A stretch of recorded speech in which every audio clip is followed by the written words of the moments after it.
खुलुमबाय लोगोफोर, गोजोन फुंबिलि बयनिसिमबो। नोंथांमोनखौ एनबि ब्रह्म चेनेलाव आरो फिन खेबसेबाव बयखौबो बरायनाय बावहरग्रोनाय जाबाय।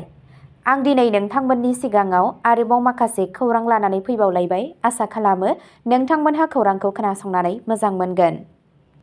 गिबि खौराङावनो दङ BTR एकर्डनि सागानगिरिफोरा दफाफोरखौ मावफुंनायनि थाखाय नारसिननायखौ बांहोदों।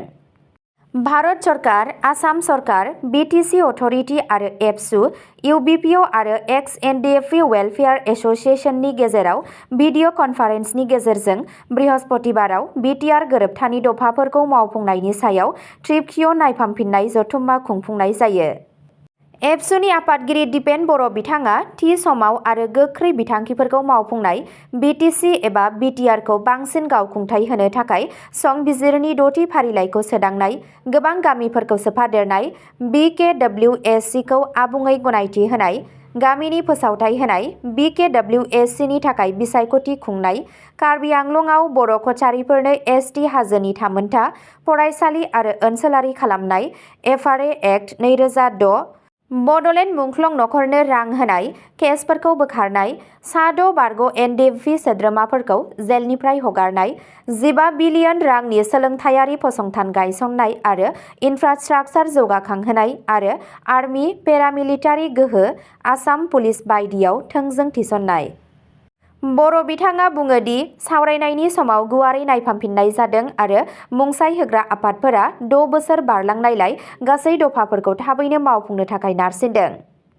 बिथाङा हुमखि होयो दि जुदि मावफुंनायाव आरोबाव गोबाव जायोब्ला एबसुआ सुबुंदारारि सुबुं सोमावसारनायखौ सोलिहोबाय थानो गोनां जागोन। गुबुन मोनसे खौराङाव दङ तिपरा मथा पार्टीनि गाग्लोबनायाव 2 BJP मावथिफोरनि जिउ खहा।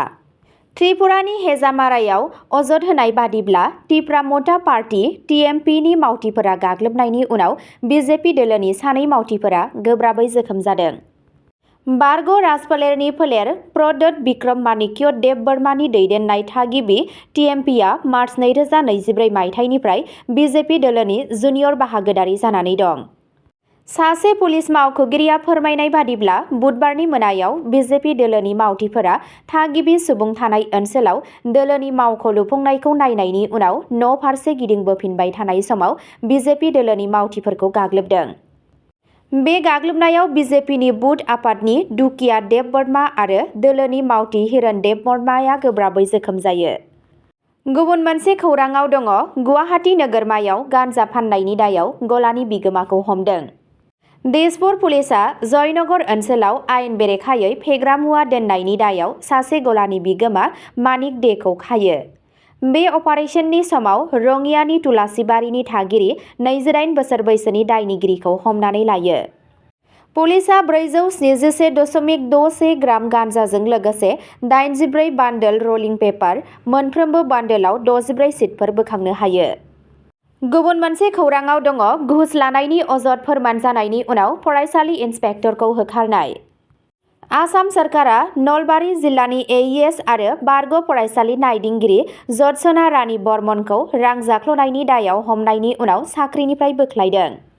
फरायसालि सोलोंथाइ बिफानजों फोसावनाय बिथोननि बादिब्ला बर्मनखौ 10 दिसेम्बर 2020 आव आसामनि directorate of vigilance and anti corruption (ACBआ 15,000 रांनि घुस लानायनि दायाव खादों।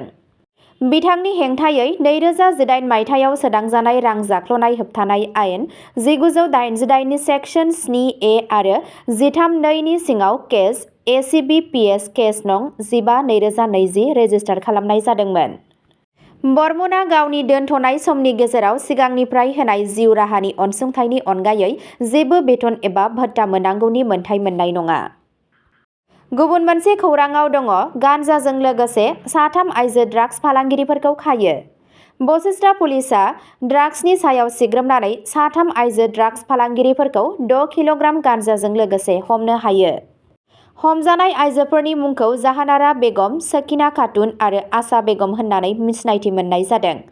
पुलिसआ अपारेशननि समाव बिसोरनिफ्राय बेसादखौ बोखांनो हायो। गुबुन मोनसे खौराङाव दङ आसाम गभर्नमेन्टआ ADRE 2.0 ग्रेड 4 थिसनथाइ लाइजामखौ गथायना होयो। आसाम सरकारा सुक्रबाराव एडिआरइ 2.0 थाखो 4 नि 4369 जाफुंसार बिजाथिफोरनो थिसनथाइ लाइजाम राननानै होयो। गुवाहाटीनि खानापारायाव थानाय ज्योति बिष्णु इन्टारनेशनेल आर्ट सेन्टाराव गिबि मन्थ्रि बिथाङा गाहाय आलासि महरै बाहागो लायो आरो थामथि थाखोनि मासिफोरनि थाखाय थिसनथाइ लाइजामखौ 10 जानुवारियाव रानना होनाय जागोन होननानैबो बुंथियो। थिसनथाइ लाइजाम राननाय हाबाफारियाव मन्थ्रि रन्जित कुमार दास, केशव महन्त, उरखावगोरा ब्रह्म, चन्द्रमहन पाटवारी, जगेन महन, बिमल बरा, जयन्त मल्ल बरुवा, नन्दिता गरलसा, प्रशान्त फुकन, कृष्णेन्दु पल, रुपेश गवाला आरो चरण बर', एमएलए भुबनेश्वर कलिता, आसामनि उफ्रा गाहाय नेहाथारि कल्याण चक्रवर्ती आरो सरासनस्रा खुंथाय बिफाननि कमिशनार मणिबन्धन बिथांमोनहाबो नुजाथिदों। आरोबाव गुबुन मोनसे खौराङाव दङ, सानजा जापाननि गंबा न'आव अर खामनायनि जाहोनाव 2 सुबुंनि जिउ खहा, 1 जोखोम। सुक्रबाराव सानजा जापाननि टशिगी प्रिफेक्सारनि आशिकागा सिटीआव गंबा न'फोराव अर खामनायनि जाहोनाव 2 सुबुंनि जिउ खहा जायो आरो 1 सुबुङा जोखोम जायो। अर खोमोरग्रा बिफाना जायगानि सम बादियै फुंनि 7 रिंगानि उनावनो आशिकागा नोगोरनि गंसे थाग्रा जायगायाव गंसे न'निफ्राय उखुन्दै ओंखारनायनि खौरां मोन्दों। अर खोमोरग्रा हानजाया फ्राय 3 घन्टानि उनाव अरखौ दबथायनो हायो। रिपर्टआव फोरमायनाय बादिब्ला अर खामनायनि जाहोनाव गंब्रै न'आ खामजोबदों आरो गुबुन मोनसे न'नि उखुमा खहा जादों। पुलिसआ फोरमायनाय बादिब्ला खामग्लिनाय न'नि बायखोन्दा बाहागोआव 2 गोथै सह'खौ मोन्नाय जादों आरो 60 बोसोर बैसोनि 1 सुबुङा बे न'आव जोखोम जायो, जायखौ फाहामसालियाव लांनाय जायो। पुलिसआ 2 गोथै सह'खौ सिनायथिनो नाजागासिनो दं आरो अर खामनायनि गुबै जाहोनखौ नायबिजिरगासिनो दं। जायगानि बिबानगिरिफोरा फोरमायनाय बादिब्ला बे जाथायाव गोबां जोखोम जादों, नाथाय बेनि बांसिन फोरमायथिखौ थाबैनो मोन्नाय जायाखै। एपार्टमेन्ट बिल्डिंआ निगाटा सिटीनि मोनसे मुखुब डाउनटाउन ओनसोलाव दं, जाय रेस्टुरेन्ट आरो गुबुन थाग्रा बिल्डिंफोरजों बेंखनजानाय। जोबथा खौराङाव दङ, मणिपुराव 4.3 किल'ग्राम हेर'इनजों लोगोसे ड्राग्स फालांगिरि 2 हमदों। मणिपुर पुलिसआ फोरमायनाय बादिब्ला बे अपारेशना 7 जानुवारि खालि मौकट गामि आरो सिंगनगतनि गेजेराव थानाय ओनसोलाव जादों। मणिपुरनि चुराचान्दपुर जिल्लायाव रैखाथि हानजा आरो directorate of revenue intelligence (DRI) नि मोनसे जथाय अपारेशननि गेजेरजों 2 सन्देह गोनां ड्राग्स फालांगिरिफोरखौ हमनो हायो आरो गोबां बिबांनि हेर'इन जब्द खालामनाय जायो होनना पुलिसनि सुलुङाव फोरमायदों। हमजानाय सुबुंफोरखौ हांकानकाप आरो कुपजामलाल होनना सिनायथि मोननाय जादों।